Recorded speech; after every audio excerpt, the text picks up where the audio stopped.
Hello, welcome to Rod's Whiskey, where we give a damn about the dram.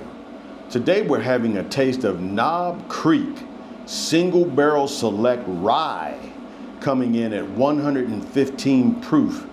This one happened to come from Micky Finn's Beverage Warehouse in Florence, South Carolina, off of 95. Again, that's Knob Creek Single Barrel Select Rye, 115 proof. Let's give it a taste.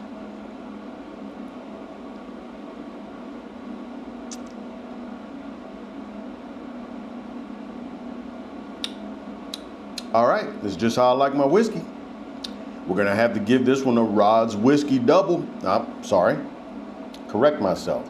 Rod's Whiskey triple. Damn hot, damn sweet, and damn smooth. Again, that's Knob Creek Single Barrel Select Rye, 115 proof. This one just happens to be a single barrel select from Micky Finn's Beverage Warehouse off of 95 in Florence, South Carolina. Stopped and picked up a couple of bottles not too long ago. But again, Knob Creek Single Barrel Select Rye, 115 proof. Rod's Whiskey triple. Damn hot, damn sweet, damn smooth. Again, thanks for stopping by for this quick whiskey review. If you like the content, please like and subscribe. Cheers.